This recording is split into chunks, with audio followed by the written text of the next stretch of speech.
ایک بچہ اپنے باپ سے کہہ رہا ہے آپ نے تو ساری زندگی باہر گزار دی، پیسے کمانا کون سا مشکل کام، دکھ سکھ تو سارے اماں نے برداشت کیے، سکولوں میں وہ جاتی تھی، فلانا کام وہ کرتی تھی، فلانا کام۔ اب یہ سوچ اس کی ذاتی تو نہیں، یہ اس کو دی گئی ہے۔ اور اگر اس کو یہ سوچ دے دی جائے کہ اماں کہے کہ میں تو اپنوں میں رہی ساری زندگی، میں نے تو اپنوں میں وقت گزارا، اور تیرا باپ تو کئی دفعہ جنازے بھی نہیں پڑھ سکا، اس نے تو ماں باپ ایسے دفن کر دیے، وہ اگر یہ سوچ فراہم کرے تو پھر بچہ باپ کا فرما بردار ہوتا ہے۔ اور یہ والی روایتیں ہم بیوی کو سناتے ہیں، حالانکہ کس کو سنانی چاہیے؟ بولیے، بہن اور بیٹی کو، بہن اور بیٹی کو سنائیں یہ باتیں، ان کو سمجھائیں، تاکہ آگے جا کے وہ جو گھر ترتیب دیں وہ گھر بڑا عمدہ اور نکھرا ہوا ہو۔ حضرت سیدنا ابراہیم 13 سال کے بعد آئے، چونکہ گھر میں اللہ تبارک و تعالیٰ کی دوستی کا چرچا تھا، اللہ تبارک و تعالیٰ کی محبوبیت کا غلبہ تھا۔ 13 سال کے بعد فلما بالغ معہ سعیا، بیٹا جب اتنا بڑا ہوا کہ سال چلنے لگا، تو حضرت ابراہیم نے اپنے بیٹے کو بلا کے کہا بیٹا مجھے خواب آئی ہے، میں تجھے ذبح کر رہا ہوں، تیری کیا رضا ہے؟ تو حضرت اسماعیل کہنے لگے یا ابت افعل ما تؤمر، ابا جی اللہ جیسے حکم دیتا ہے میرے ساتھ ویسے ہی کریں، جیسے اللہ حکم دیتا ہے ویسے ہی، بولیے، ویسے ہی کریں۔ حضرت حاجرہ کو کہا کہ ایک دوست نے دعوت کی ہے تو وہاں جا رہے ہیں، بی بی مطمئن ہے، تفصیلات کی ضرورت نہیں، ختم بات، اعتبار ہے، مطمئن ہو گئی۔ شیطان پیچھے سے آیا اماں کے پاس، ذرا تھوڑی دیر کے لیے تصور جمائیے، یہاں تو پڑوسن آ کے کوئی بات بتا دیتی ہے خاوند کے بارے میں تو کئی مہینے جھگڑا جاری رہتا ہے، پڑوسن محلے دار۔ شیطان نے آ کے بتایا لفظ کیا ہے؟ کہا حضرہ تمہیں پتہ ہے کہاں جا رہے ہیں؟ کہا دوست کی دعوت میں۔ تو کہنے لگے دوست کون ہے؟ رب کریم، اور ابراہیم کا خیال ہے کہ اس رب نے مجھے حکم دیا ہے کہ میں ذبح کروں۔ تو حضرت حاجرہ کہنے لگی کبھی باپ بھی بیٹا ذبح کرتے ہیں؟ شیطان کہنے لگا ان کا خیال ہے کہ ان کے رب نے حکم دیا ہے۔ جناب حاجرہ فرمانے لگی اگر رب نے حکم دیا تو پھر تو مجھے شیطان لگتا ہے، تو مجھے شیطان لگتا ہے۔ کہا کیا مطلب؟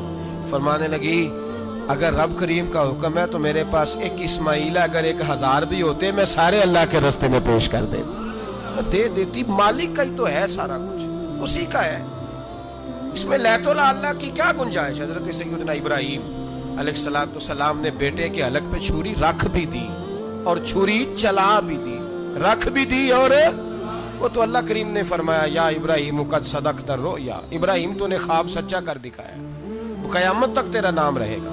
حضرت ابراہیم نے وطن بھی دیا، جان بھی دی، بیٹا بھی، اللہ کریم نے دمبے دیے، فرمایا یہ فدیہ ہے۔ اب یہ قربانی قیامت تک حضرت ابراہیم کے طریقے کے مطابق جاری ہے۔ حضرت ابراہیم بہت بڑے مہمان نواز تھے، بہت بڑے۔ آپ جب مصر میں قیام تھا تو بڑے بڑے لمبے چوڑے لنگر پکتے تھے، لوگ آیا جایا کرتے تھے، بڑا تفصیل کے ساتھ کھانا ہوتا تھا۔ مہمان نوازی آپ کی خاص صفت مبارکہ ہے۔ ہمارے ہاں بھی مہمان نوازی ہوتی ہے امیروں کی، بلکہ اب تو مہمان نوازی اس طرح کی ہے کہ کل تیری میرے پاس دعوت ہے اور پرسوں میری تیرے پاس ہے۔ وہی امیروں میں وہ چکر رہتا ہے، پارٹیاں دوست ایک دوسرے کو ڈالتے ہیں، تیری طرف پارٹی تیری طرف، اور اسی انداز میں اب یہ عید آئے گی نا، ٹکا پارٹیاں ہوں گی جگہ جگہ، اور لوگ سوال پوچھنے لگے ابھی سے، کہتے ہیں قربانی کا کتنا گوشت گھر رکھنا جائز ہے؟ قربانی کا کتنا گوشت گھر رکھنا جائز ہے؟ سارا ہی جی، اس لیے فریزر لے لے، فریج سے نہیں کام چلے گا، سارا ہی جہاز گھر رکھنا سارا ہی جائز ہے، رکھ لیں۔ او خدا کے بندے، قربانی وہ بندہ دیتا ہے جو سارا سال ہی گوشت کھاتا ہے، صحیح کہہ رہا ہوں؟ قربانی صاحب نصاب، صاحب استطاعت بندہ دیتا ہے نا، تو وہ سارا سال ہی گوشت، تو سارا گھر میں رکھنا بھی جائز ہے، لیکن سارا دے دینا بھی۔ تو جو آ رہی ہے اس پہ کیوں توجہ کرتے ہو؟ جو دوسرا جائز ہے اس پہ کیوں نہیں عمل کرتے؟ سارا تقسیم کر دیں، بات ختم ہوئی۔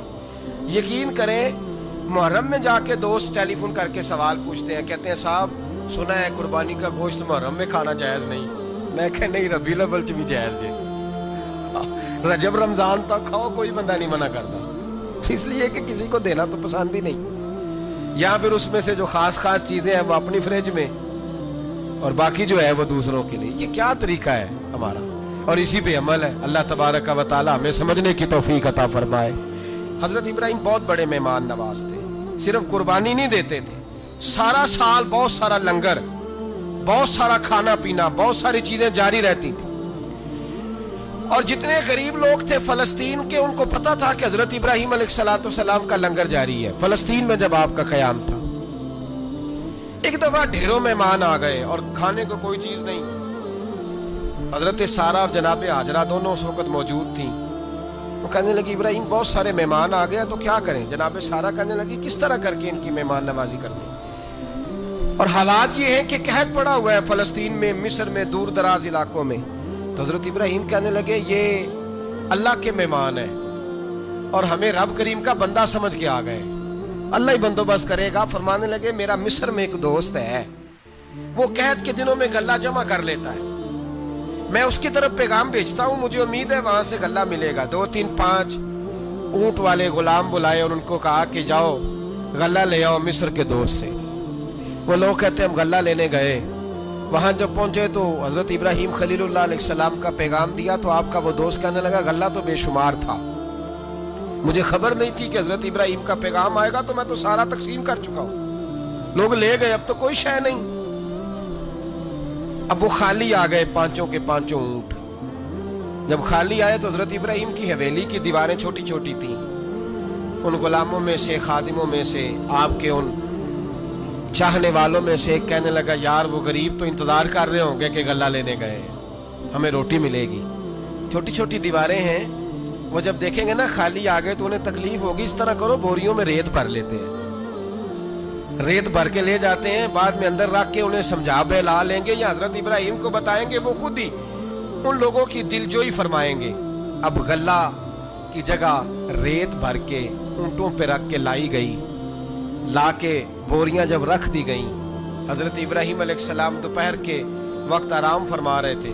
بی بی سارہ اٹھی, کہتی ہیں جب میں نے دیکھا نا کہ بوریاں پہنچ گئی ہیں تو گئی, غلام کو ساتھ لیا اور اس کو جب کھولا نا تو کہتی اتنی حسین گندم میں نے پہلے کبھی دیکھی نہیں تھی, اتنا پیارا دانا میں نے کبھی ملاحظہ ہی نہیں کیا تھا. فرماتی ہیں جب اس کو پیس کر چکی میں روٹیاں پکائیں تو خوشبو دور دور تک پھیل گئی, اعلیٰ غذا بنی.